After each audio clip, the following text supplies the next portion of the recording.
What? Good morning, guys. Welcome to another vlog. Hi guys, welcome to another vlog.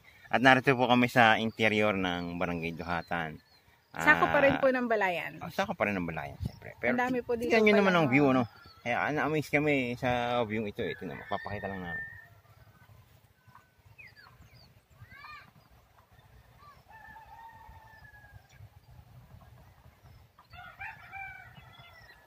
Lalo na yun, ang ganda ng view. Joke lang po, joke. So, yun. Kaya napakaganda ng mountain biking talaga dahil ma-experience mo talaga yung beauty of nature, no? Sa ngayon, meron tayong pag-uusapan. Yan, meron tayong pag-uusapan. At ano nga ba ito? Ang bike check ng Beta. Double tail. Yun. Beta double tail. Watch this.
So, ito po ang bike check ng Beta Double Tail MTB 29er.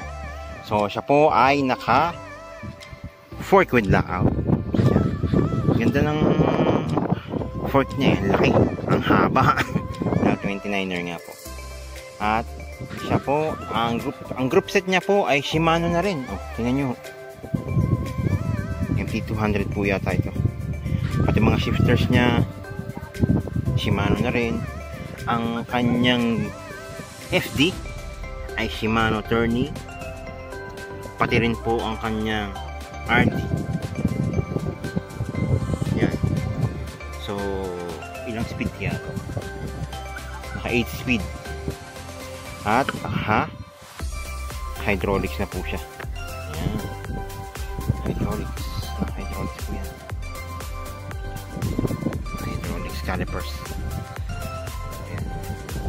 Naka 29er po siya. Siguro kung papalitan po ito ng medyo makapal-kapal na gulong, mas maganda. Dahil 29er naman po siya, bagay po sa kanya yung mga pang all mountain siguro. Ayan. Ang ganda rin ng frame niya, internal cabling. Tapos dito po dumaan yung sa brakes. Mas maganda po kasi yung naka-expose dahil para po pag may maintenance, madali pong ma-maintenance.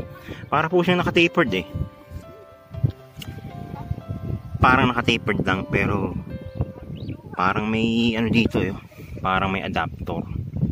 Siguro pwedeng maging tapered ito. Pero naka-straight tube yun Pero mukha lang siyang naka-tapered. Tingnan nyo. Riser bar, pero siguro mas maganda kung pahabain pa yung handlebar niya. Triple triangle din yung design ng kanyang frame. So, yun po ang basic na bike check ng Beta Double Tail.